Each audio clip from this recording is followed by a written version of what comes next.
Hello and welcome to this episode of the REBT Advocates with Dr. Michael R. Adelstein of 3minutetherapy.com. You can find this book, 3-Minute Therapy, Change Your Thinking, Change Your Life at therebt.life. And me, Tommy Bateman, I am a counselor based out of Virginia.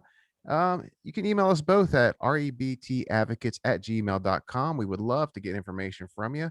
We got a 3-minute exercise there for you to fill out just below. And you can send those in to us and we can use a whole episode off of that thing.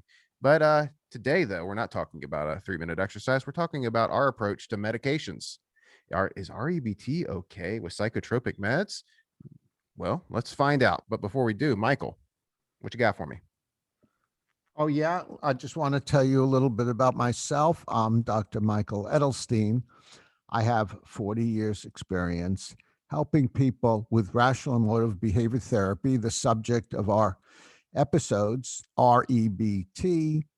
And you can find my practice link below and my 3-minute therapy book link in the description below. And I just wanted to mention a new option for you REBT lovers, and that is Tommy now has his own practice also, and it's called Sensible Solutions. So if you want another great REBT therapist, connect with Tommy. And if you want two great REBT therapists and you want to have both of us as co-joint therapists for you, I'm sure we can work out a mutually agreeable rate. Indeed.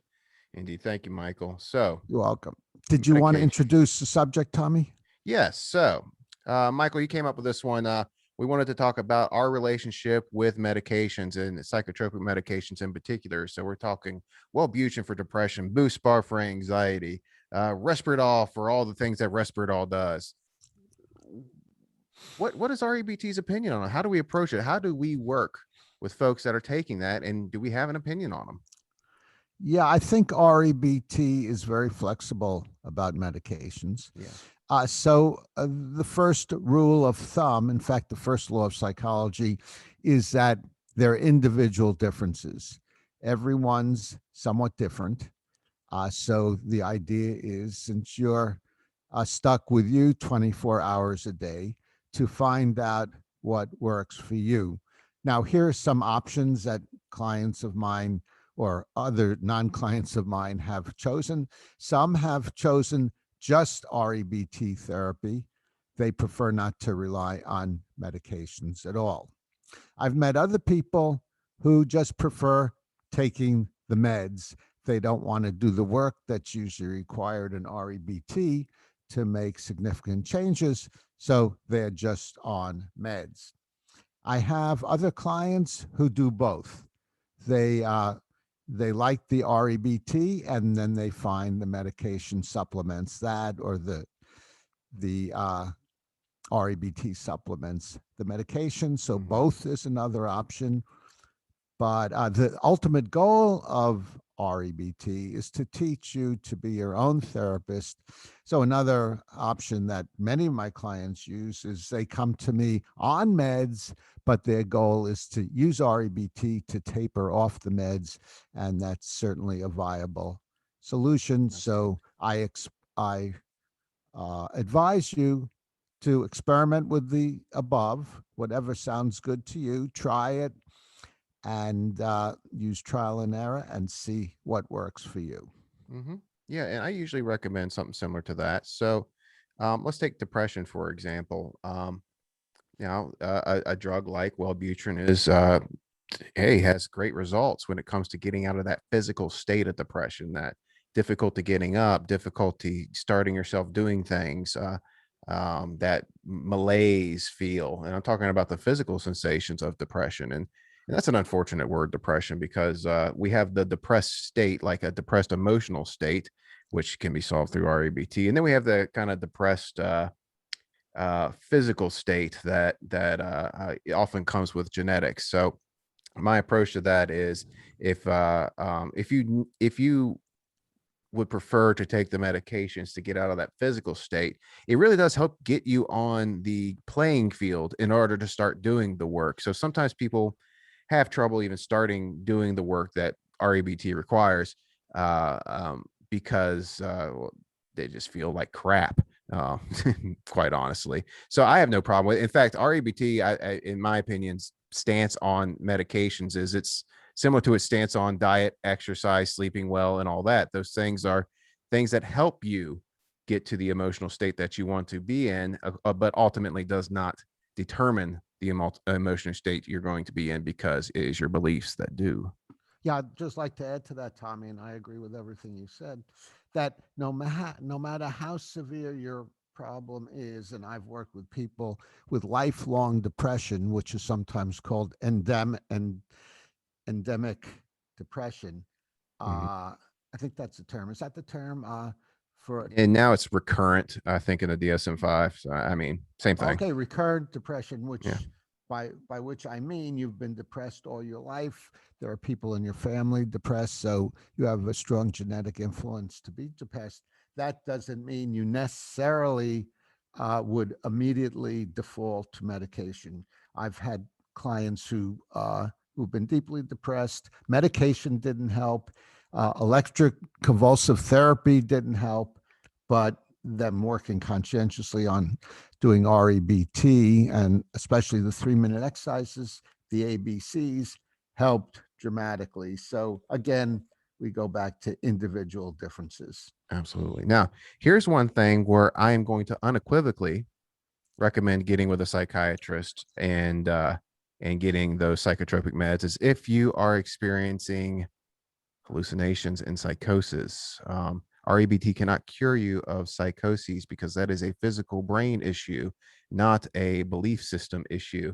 Now, REBT can help you cope and emotionally handle those psychotic symptoms, but they cannot cure it.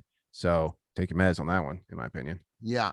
Yeah, I think that's a good one. And I worked with a paranoid schizophrenic client once. And when he was doing the 3-minute exercises regularly, as Tommy said, although it didn't cure him, it kept him out of being institutionalized um, because the severity was reduced. And he didn't stop having hallucinations, but he just stopped having muss about it. For example, he thought that there were people on his roof listening to him, and he was living in a cabin. There was no one above him, but he got over his need for approval.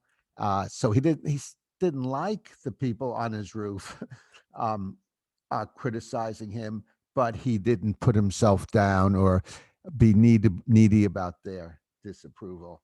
Yeah, absolutely. Absolutely. Well, Michael, I think that covers the gambit. Do you have anything you wanted to add? Yeah, I do have a few things I want to add that the two bottom lines are individual differences and experiment. Hmm.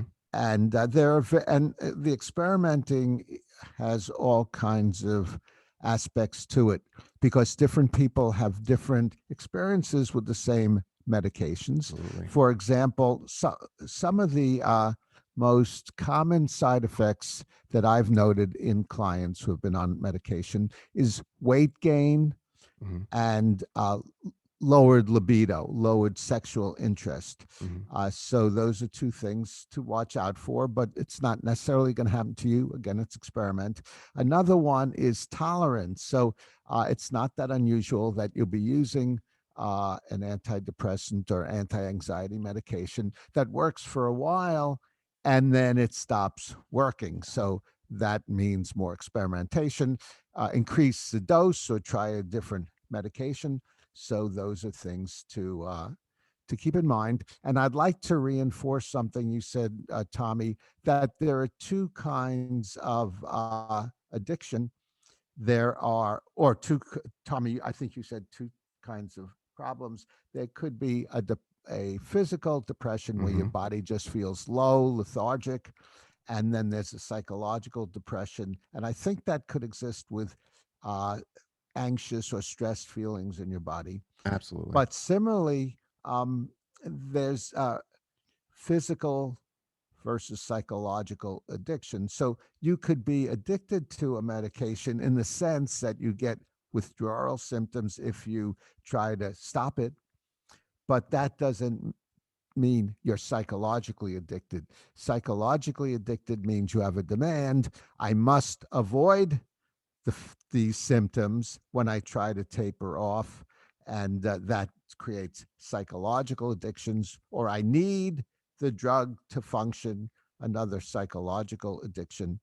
Yeah. So just to wrap up on this, there is uncertainty, uh, and it's trial and error when you try meds. No medical doctor, psychiatrist can tell you exactly how you're going to react to it. It's still not an exact science. So again, They're it just needs trying going. and they're experimenting. Yeah. Yeah, that's right. They may not tell you that, Yeah. but they're experimenting. Exactly, Oh, Tommy. it's say when you come back a month later. So how did it work? Not too good, doc. All right. Well, we're gonna try on this next. That's normal. Exactly, exactly, exactly. That's You normal, won't guys.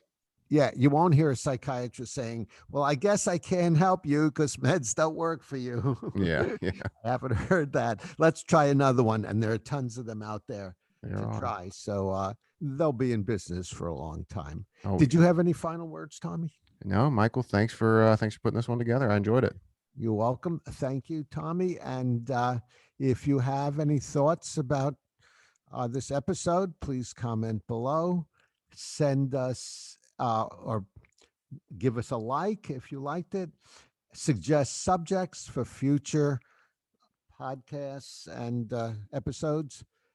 Um, and volunteer if you'd like to come on with us. We recently had a volunteer, and if you're a therapist or a client, you'd like to discuss an issue with your client or with yourself, please come on.